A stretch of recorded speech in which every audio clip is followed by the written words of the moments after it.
I want to welcome everybody.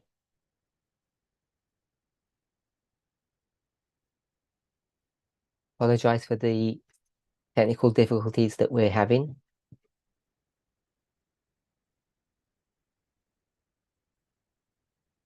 The team are aware of those issues and they are attempting to address them as they arise.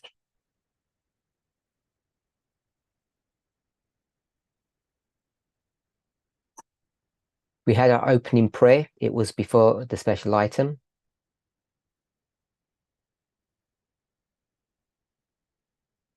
We had our opening prayer. It was before the special item.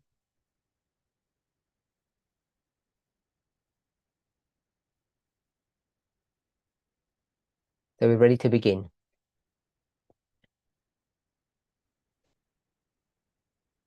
Yesterday, we spoke about the subject of inclusivity or inclusive writing.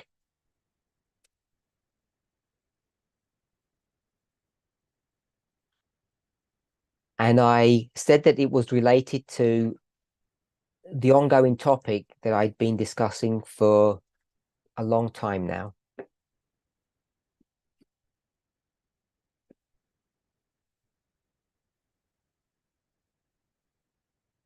Connected with that subject is the subject of the Sabbath.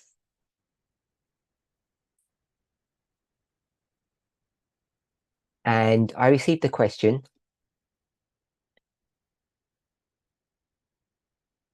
Someone asked, when Christ will come at the second advent or the second time,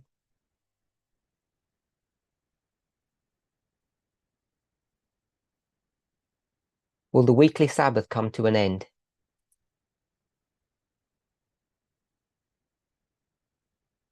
So I'm not sure why the person is asking that question.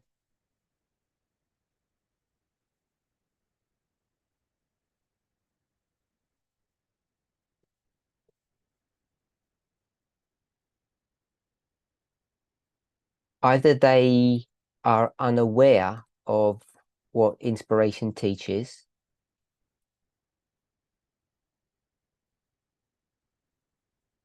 or they think that there has been some change, I guess, in my thinking.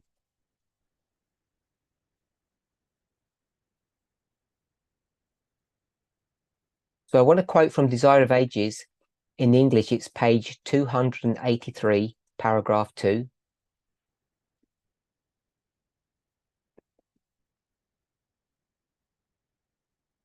Desire of Ages,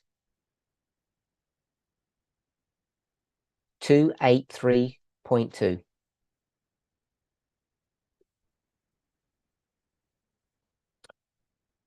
The Sabbath was not for Israel merely.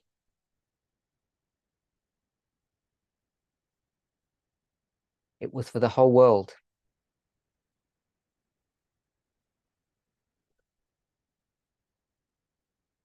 Like the other precepts of the Ten Commandments, it is of imperishable obligation.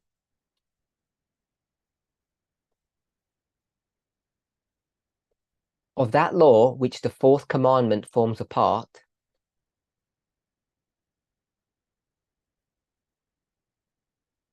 Christ declares the following.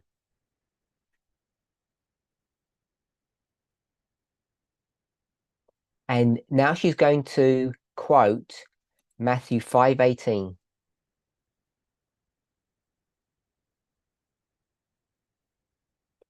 Till heaven and earth pass, one jot or one tittle shall in no wise pass from the law.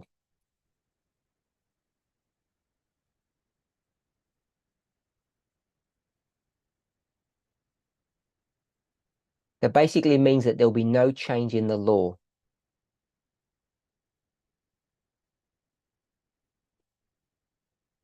He then comments on this verse.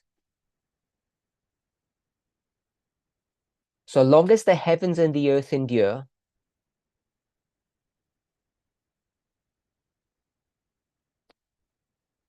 It's page 283, paragraph 2.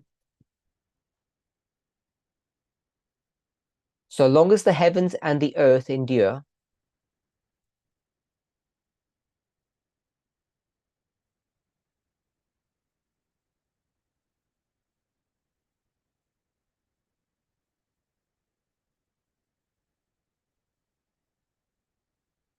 the Sabbath will continue as a sign of God's creative power.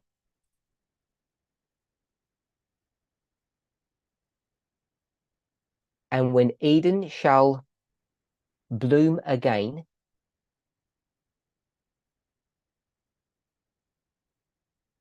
on the new earth, God's holy rest day will be honored.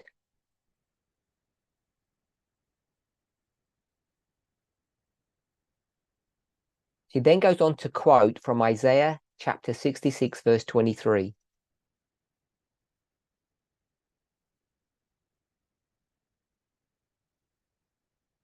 And various prophets use that verse differently.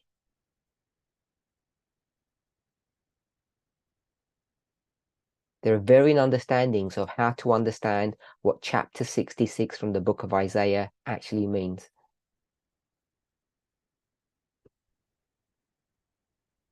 But in this context, she's clear. She says, from one Sabbath to another,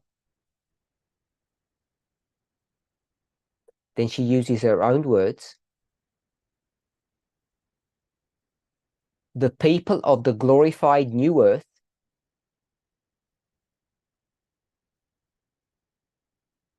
shall worship the Lord. So Ellen White's clear that the weekly Sabbath will endure through eternity.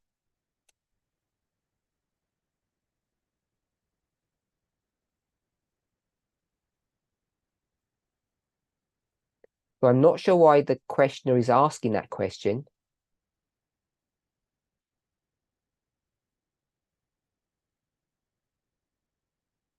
Because that's a standard Adventist understanding.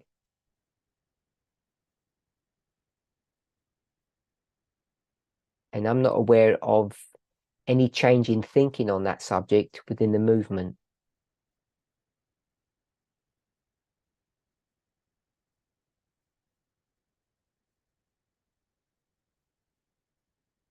So connected to that question, another one was asked. When we go to heaven, will we stop being humans? Because we become fully God's counterpart.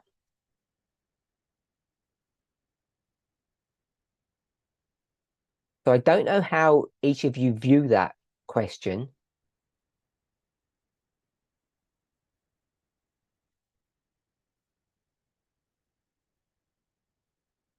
Now, this is not so straightforward. I want to quote from some selected portions through the Spirit of Prophecy.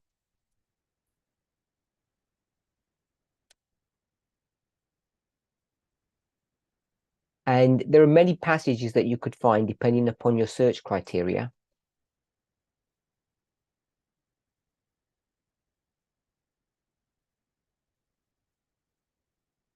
This is taken from Desire of Ages, page 23.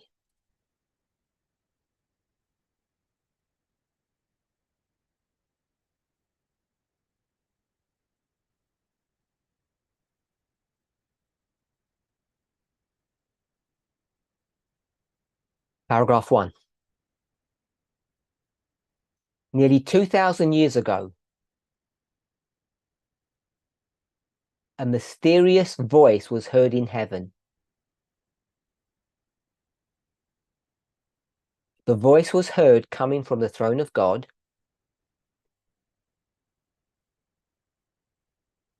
saying the following: Lo, or behold, I come.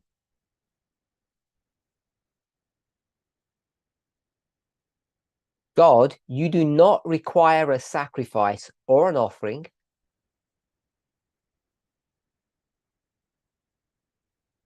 but you have prepared a body for me. Behold, I come, as it is written of me in the Old Testament. And the purpose for my coming is to do your will. So, of course, that's a quote from Hebrews chapter 10, verses 5 to 7.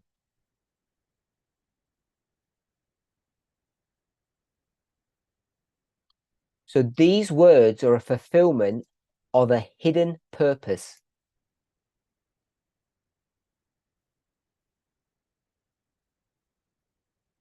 Christ was about to visit the world and become incarnate.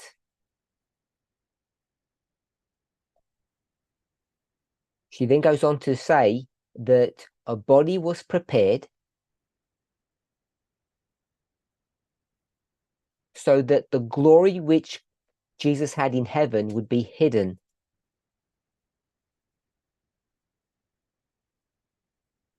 And the last part of the paragraph, it says, his glory was shrouded,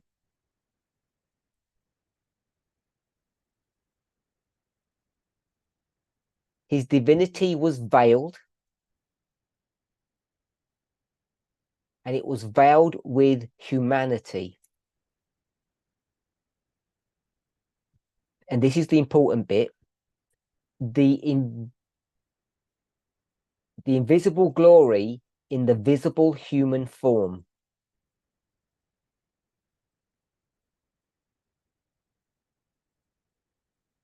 So this idea about Christ's human form, the word form,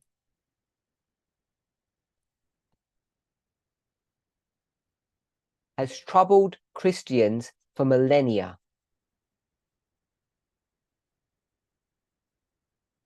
And I think that's what lies behind the questioner's question, the person's question.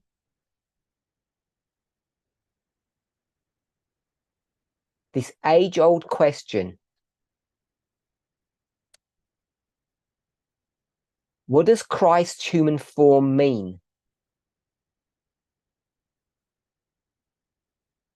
Is it substantively different to our human form?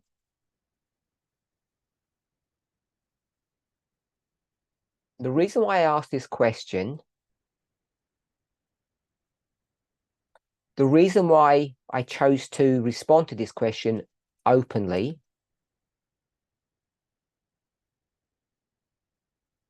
was because I believe it's connected to the subject of inclusivity.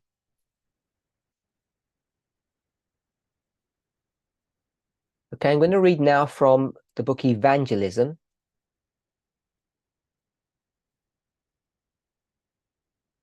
which, as you know, is a compilation.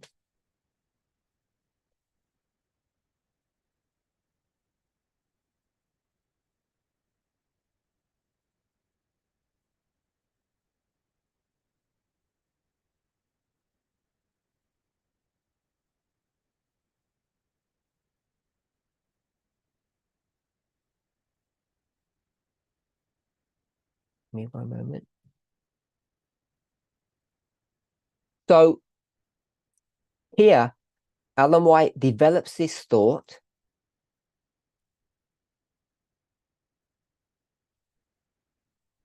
It speaks, the subtitle is Erroneous Teachings.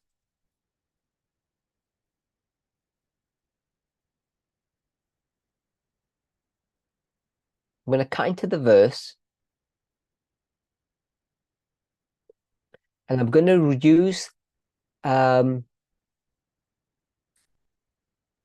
we're going to paraphrase what she says. God and Jesus each have a personality. Christ declared, I and God are one. Yet it was Jesus who came to the world in human form. And now she's going to explain why. Laying aside his royal robe and kingly crown,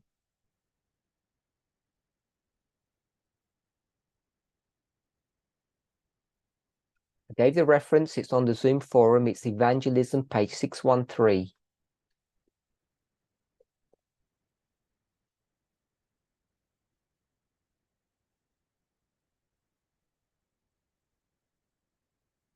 It's taken from Testimonies for the Church, volume 9, page 68. It's the original source.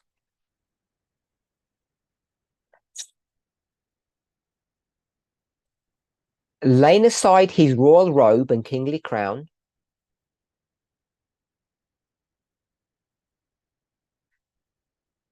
Jesus clothed his divinity with humanity. And now it's going to give another reason why.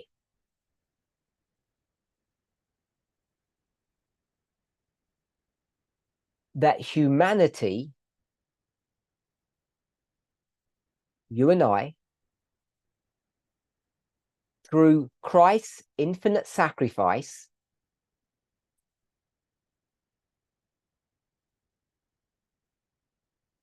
so that sacrifice is both his death as a human being, as well as the sacrifice of becoming human. Through this sacrifice, we, humanity, might become partakers of the divine nature and escape the corruption that is in the world through lust. So here she gives another explanation.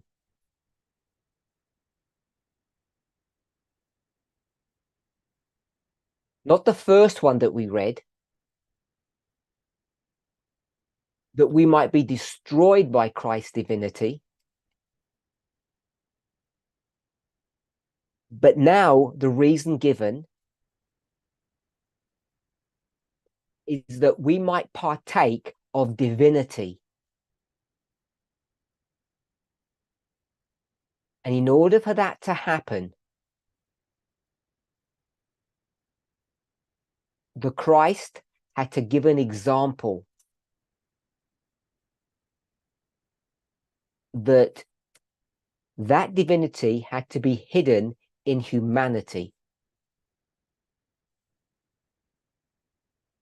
Or as it says in the passage, clothed. Or a phrase that Ellen White may use in another place,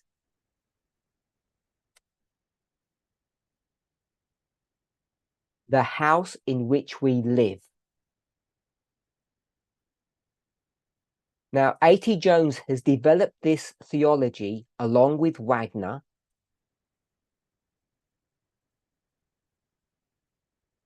and their argument can be summarized in the following short statement.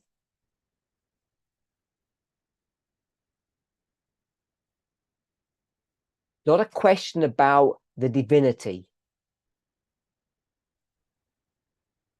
It's about the reality of the humanity that Christ took upon himself.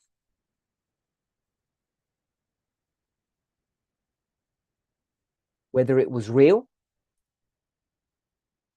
and whether it was the same humanity that we possess. And I've done many studies on this in the past. So if we understand the purpose of Christ's second advent, that a real God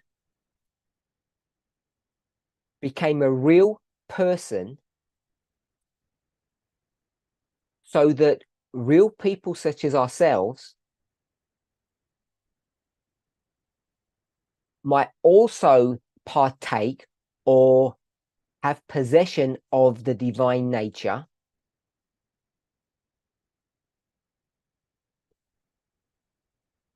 then the following must be true. Christ's divinity and humanity were true and genuine.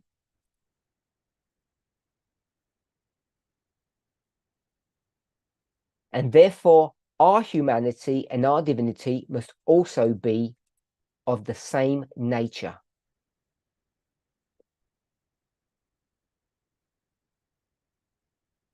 And in the book Steps to Christ, page 14,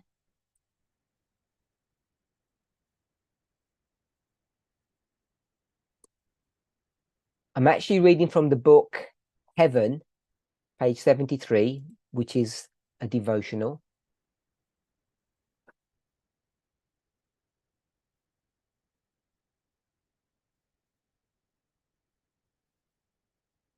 I'm assuming we will understand how to interrogate the spirit of prophecy and the difference between original sources and compilations. So the subtitle here is One with the Race He Has Redeemed.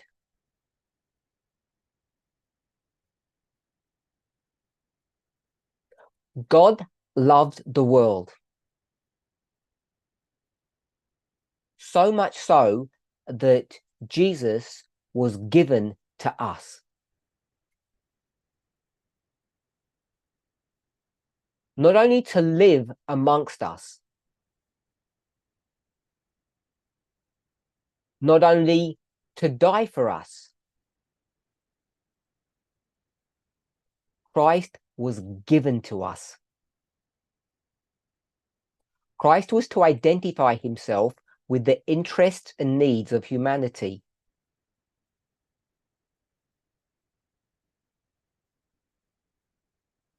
He who was one with God chose to identify himself with us, becoming one with us. And this connection that Christ has with us, this link, this tie, is never to be broken. Jesus is not ashamed to call us his family.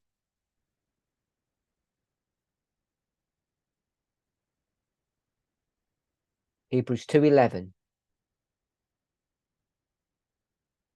He is our sacrifice, our advocate, our sibling.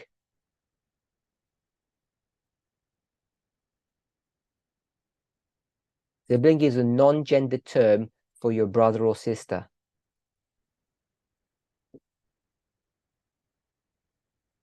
Bearing our human form. The term human form is the same one Ellen White used in the earlier reference I gave.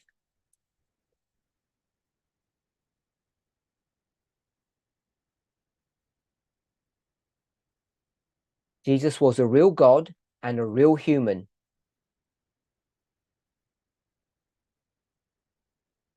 Just as we are and will be true humans,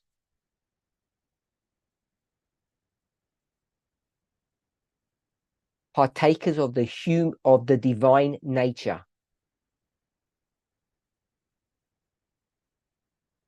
So Jesus will bear this human form, our human form,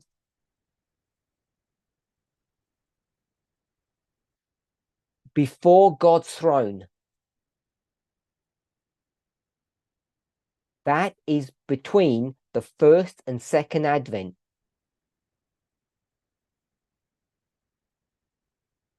And then going forward after the second advent, and through eternal ages, one with the race he has redeemed.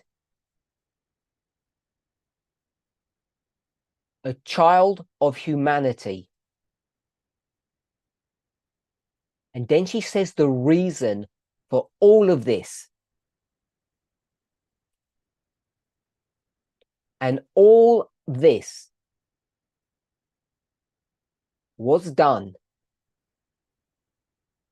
so that humanity might be lifted from the ruin and degradation of sin.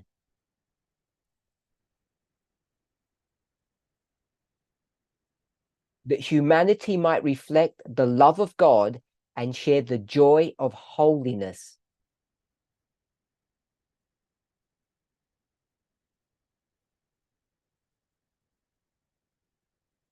Now, the reason I chose to quote from the book Heaven and not the original source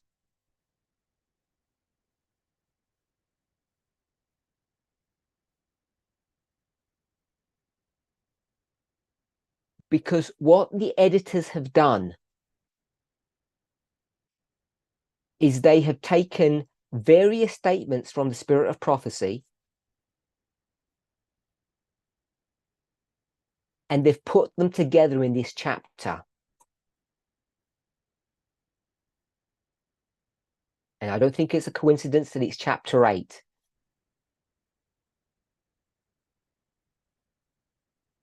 Because we all know what the first day is. The 8th day. And also a symbol of resurrection. The title of the chapter is Face to Face at Last.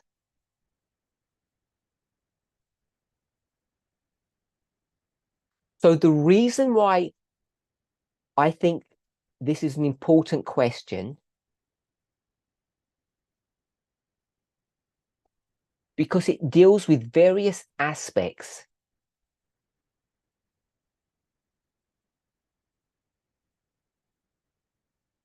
in the second reference, which was Evangelism 613.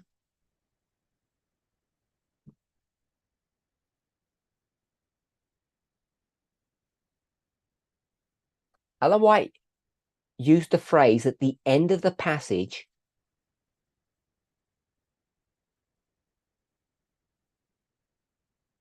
escape the corruption that is in the world.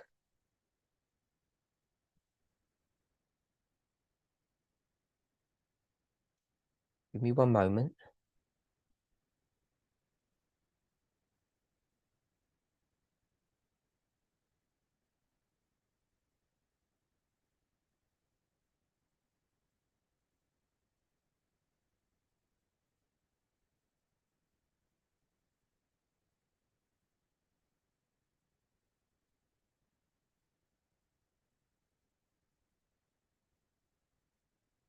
So she's quoting from 2 Peter chapter 1, verse 4.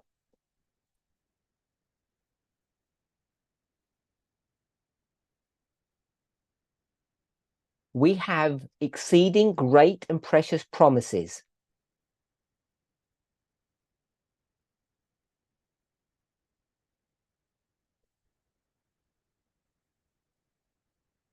The translators can actually quote the Bible verse if they would like. It's 2 Peter 1, 4. I'll give you an opportunity to find it and read it to your members.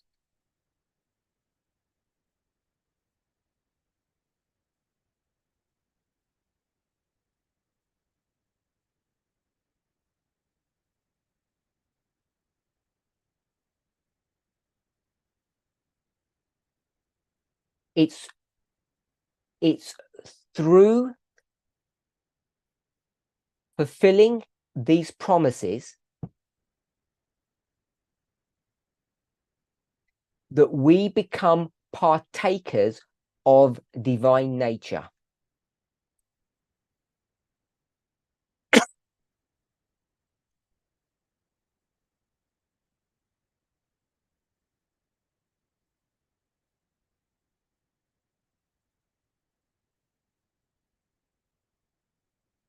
That word partaker means someone who shares.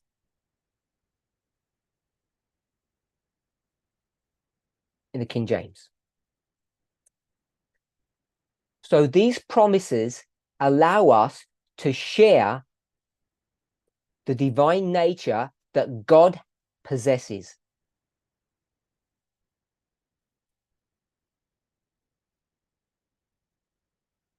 The question that you have to ask yourself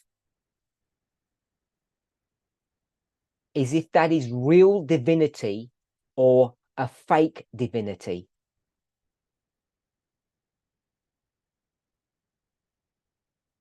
And I think each of us needs to understand that concept for ourselves.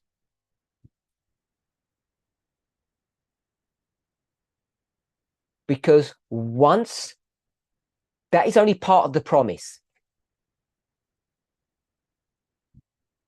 Because the other part of the promise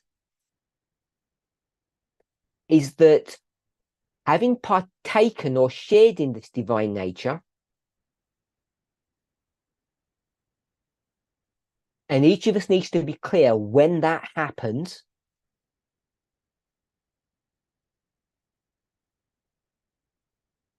either here in this mortal body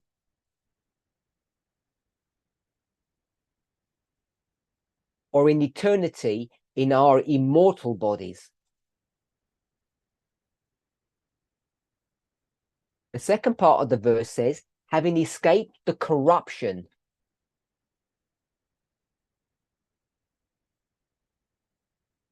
This corruption that is in the world, and it has come into the world through lust.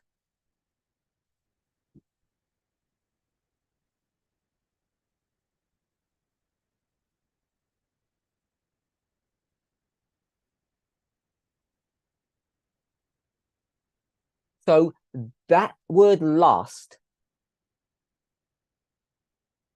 means desire or having a longing for something, that I want something.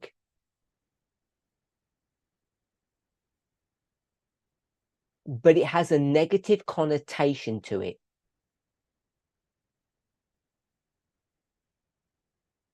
I have a desire for something that is ostensibly forbidden.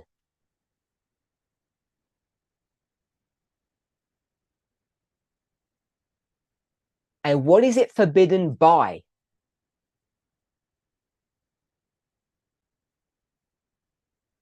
Or whom?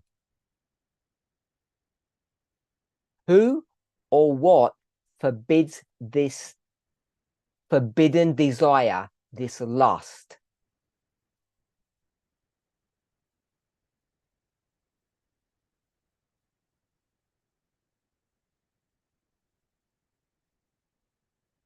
So I want to try something now. A bit of logistics.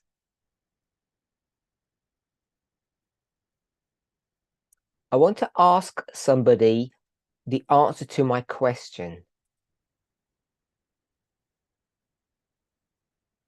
So we're going to see if this works. If it doesn't, then I'll answer the question and we'll move on.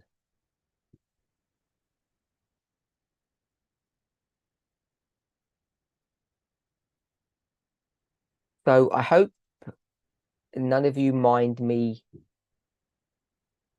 asking you without notice.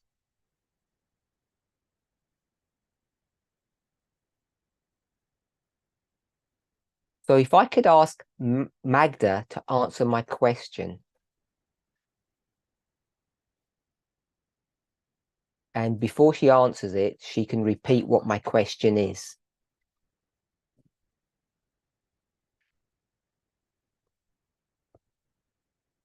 So I think the coordinator needs to make some adjustment to her audio setting before she can speak.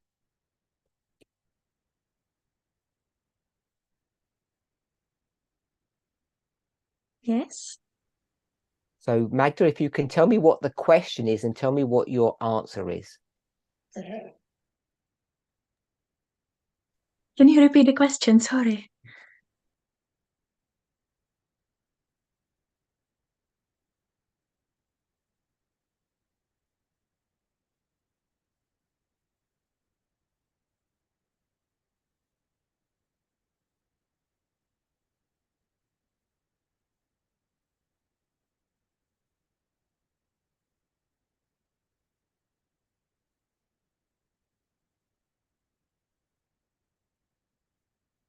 Okay, I'll ask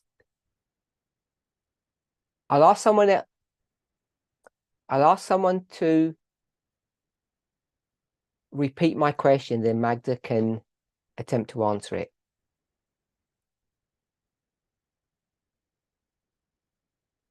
Emma, what's the question? You said that the word loss has negative connotations, and that implies that it's a desire for something forbidden. And then you asked, who or what is it forbidden by? So my question is, it's related to the word lust, and the implication is that this lust is a desire that's forbidden.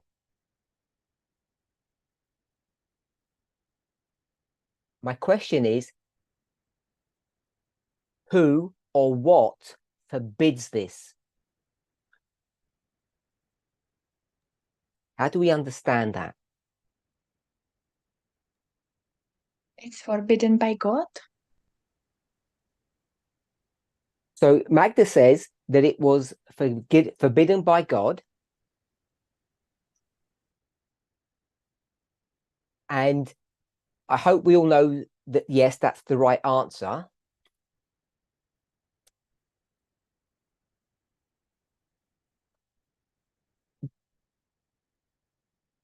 But I think there's a depth to the question that goes a little bit beyond the fact that God forbids it or God doesn't like it.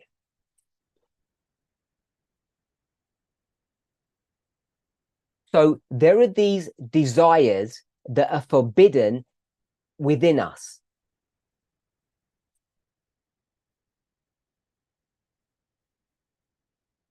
And I want to suggest that this verse teaches that the promise that is given to us is that we can exchange these forbidden desires for something else.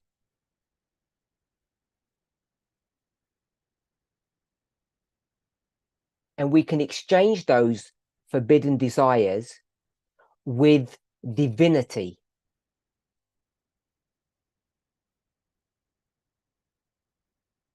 Or as Peter says, the divine nature. So it's only by accepting divinity that we can escape. It's only by accepting divinity that we can escape.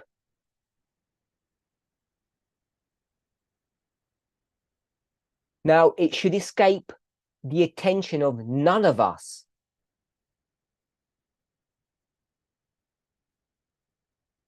That the language that's being used here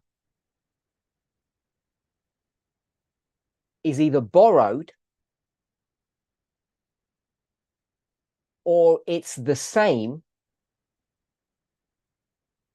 as the language used by another prophet?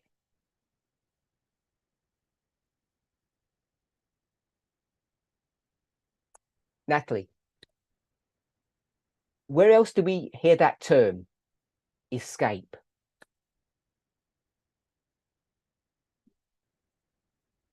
So it's in the Bible, a book or a chapter or a prophet.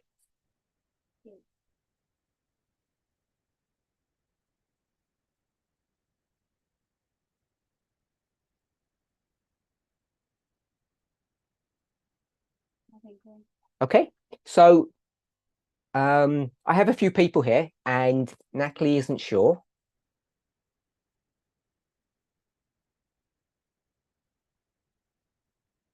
So I can see there's a group and I have Dickens in that group. Oh, one moment, Natalie. Daniel. Okay, so Natalie, so Daniel, so Natalie says Daniel chapter 11. And that's what the three members who are the two members who are with Dickens have said, yes, that's the answer they were going to give.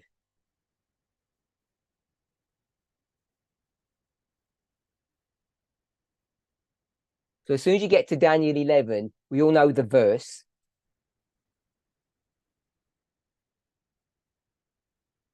(41). There are people that are going to escape out of his hand. Now we know that that escaping happened under the midnight cry, or what we term the loud cry.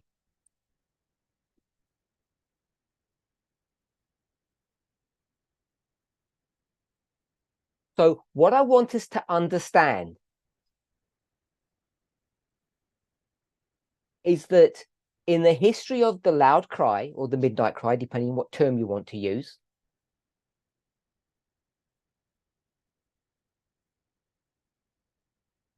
there is an exchange happening. Slavery for freedom.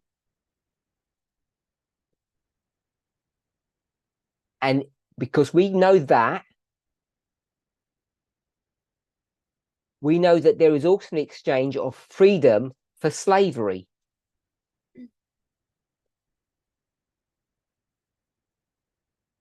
We've taught this for many years. And I still hold that this understanding is true and correct.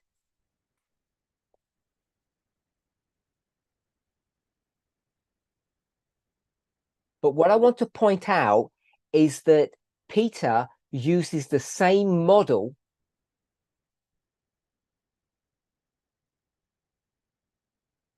when he speaks about escaping.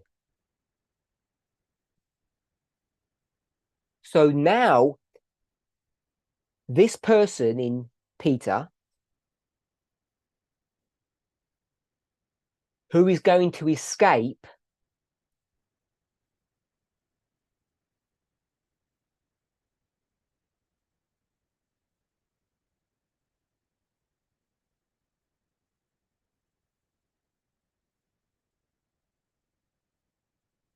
the corruption that's in the world,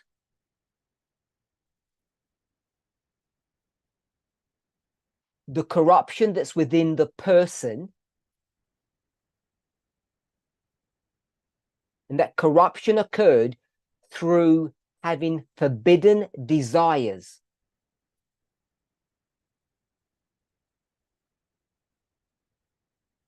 And we could equally say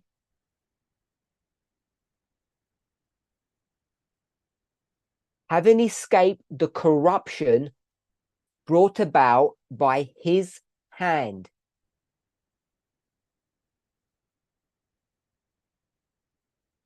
I hope we can all see that.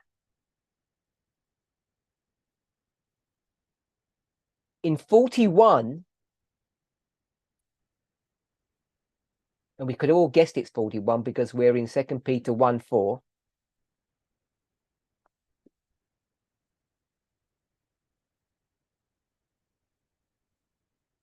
If you like playing with numbers. It's not the loud cry that creates this change.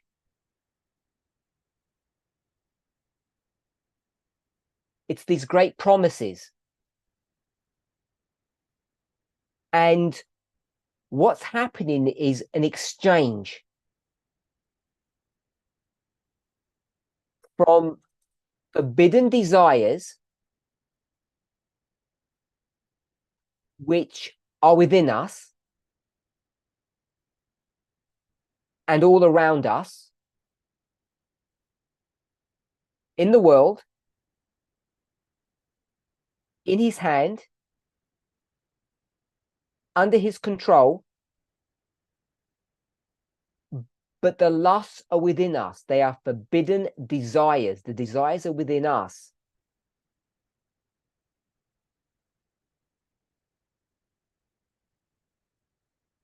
What terminology do we use today that explains this phenomena?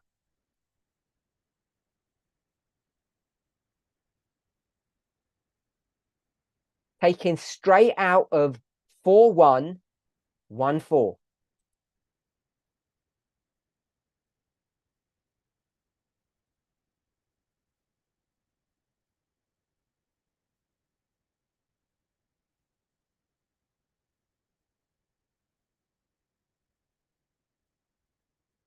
Any thoughts, anyone?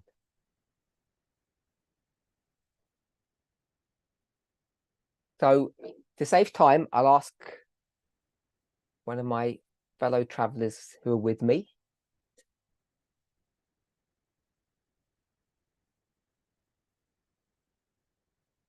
Emma, how do we describe that? What phraseology or terminology do we use to explain that today, in today's language?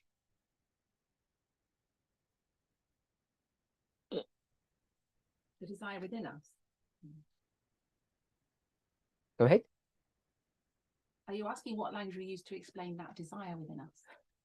Okay. The framework that we've got is the world,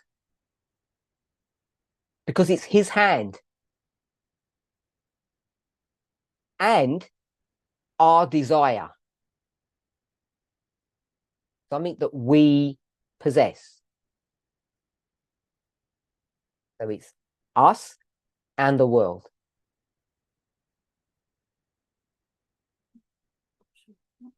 Okay. Are we labeling it sexism? Is that So they're not sure. I don't know the question. I don't get. But they don't understand the question. So we've got verse 41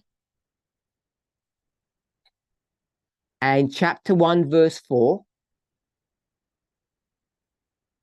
And we have got the individual,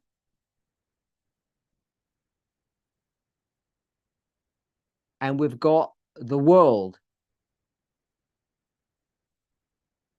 And I don't want the reality to escape our attention that this is his hand.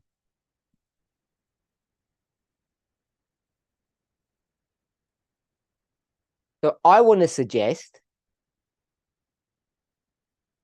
that this model is found directly in 2 Peter 1:4.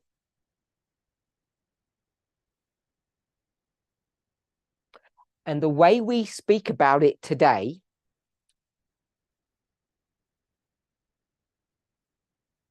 the language that we use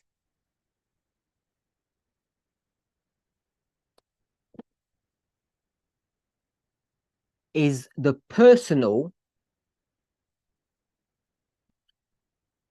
is political.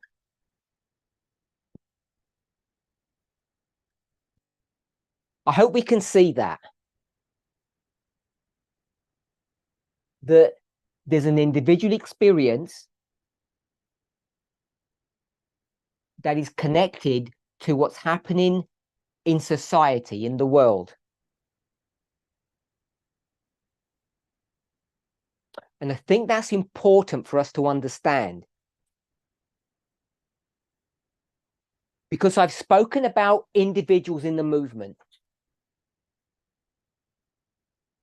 mostly men, who have a problem that they are individually being mistreated.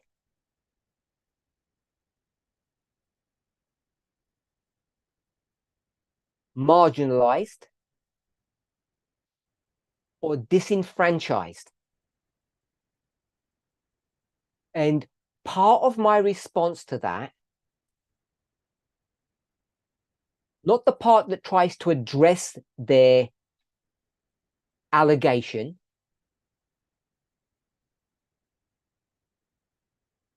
is for them and the rest of everyone else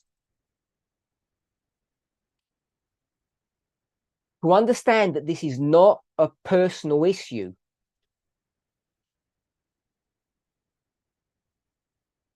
Only.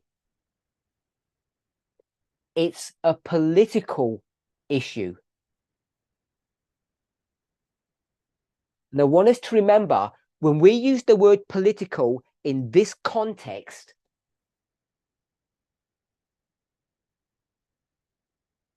you can't confine yourself to the concept of literal politics.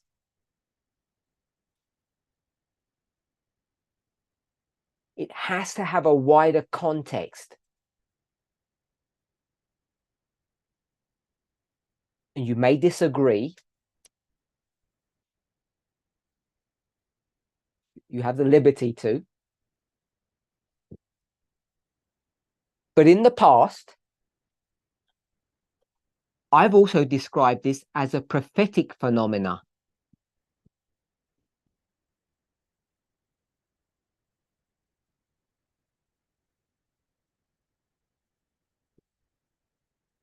So we have a promise.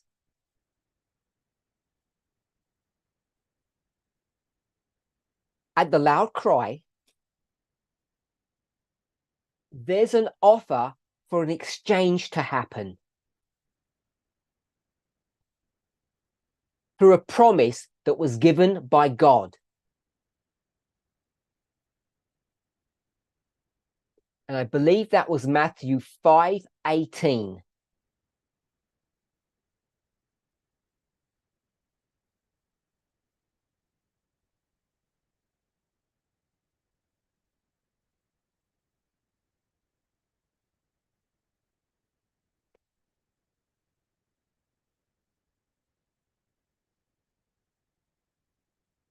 No, not 5:18.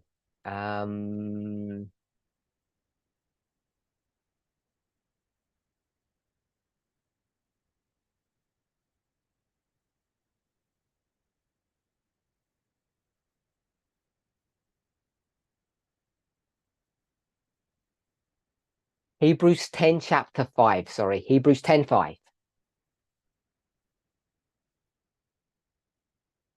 This promise was facilitated or created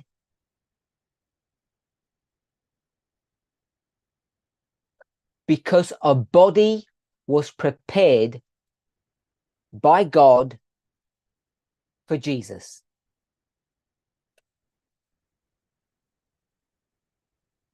So once that body has been provided, the promise can be implemented. Now, we read this in the context of verse 41.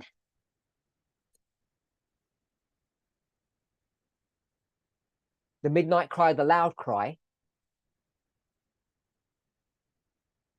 But this promise has and will continue to be fulfilled through history.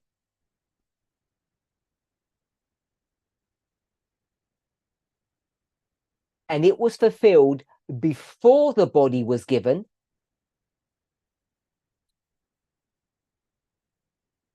and after the body was killed. Because it's a promise.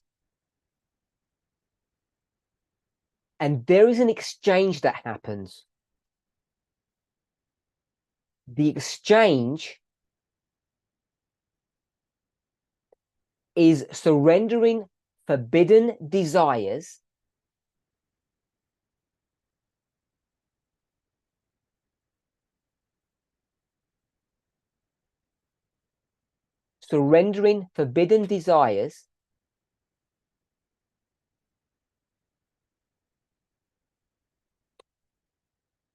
for divinity.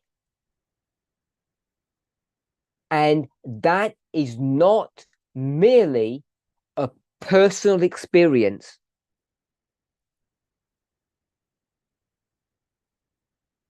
Because both verses teach that it's a phenomena that is worldwide or spans humanity.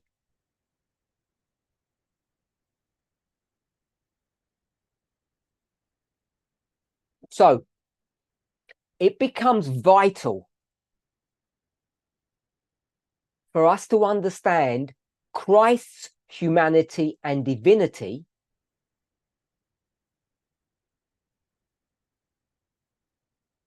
because it explains our own. Now, this divinity or the lust,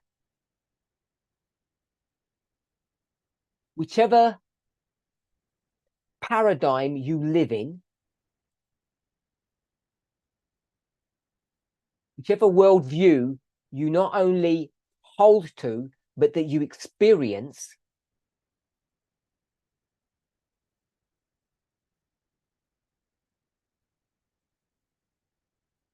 you have to ask yourself a question. Are you free or are you constrained? Does his hand control you? Are you a prisoner of his hand or of him?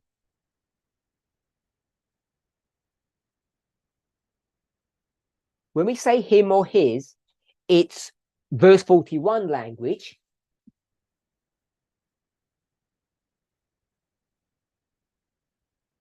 If we say the political or the world, it's verse 4 language.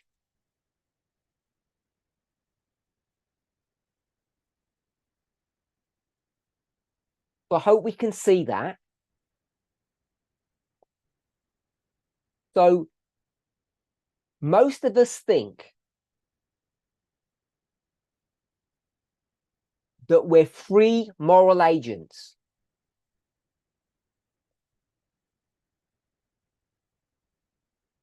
To think as we deem best.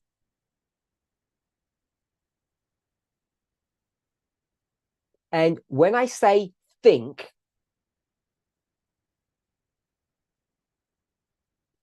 I want to connect that with our behavior and our actions.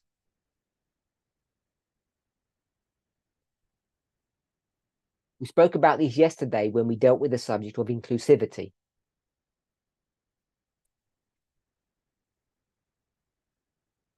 So if you're a slave or a prisoner,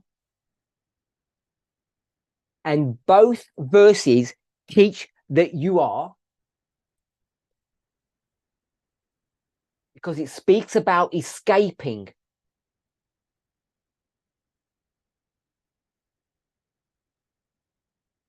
Then the implications are that you're not free to make your own choice.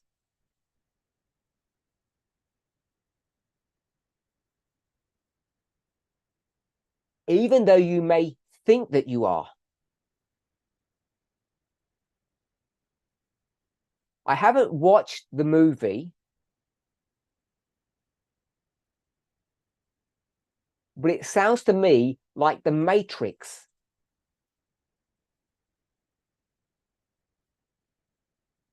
We're living in a world where we have the semblance of autonomy and freedom, but he controls us. And it's done in such a way that we're not even aware of it. And the only time you realize you're in conflict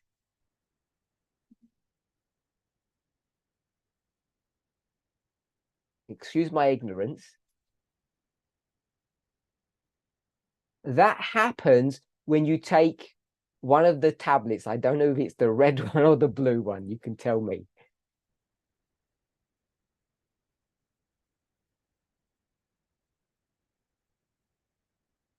It all becomes a living reality once you partake of the divine nature.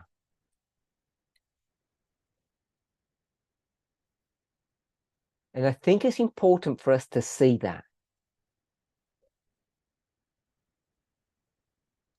So I ask that you pray for me as we close, so I can hold on to that thought, develop it into our next study.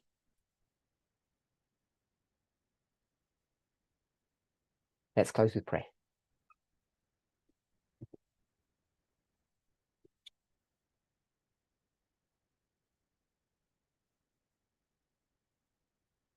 Dear Lord, I want to thank you for your goodness and your watch care.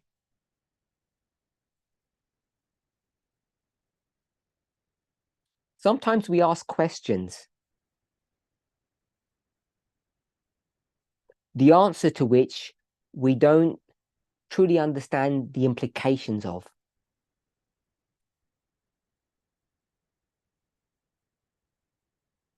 When I first read this question, it seemed so simple, so straightforward. But as we unpeel the layers,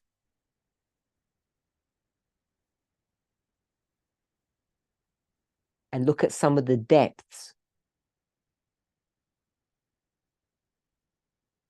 it seems to me that you want to teach us something. Something beyond the union of the human and the divine.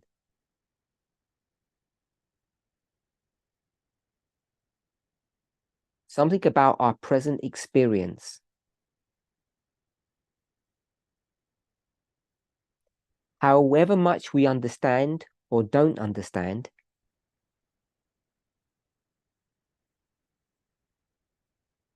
I hope that each of us both desires and has an experience of partaking of this promise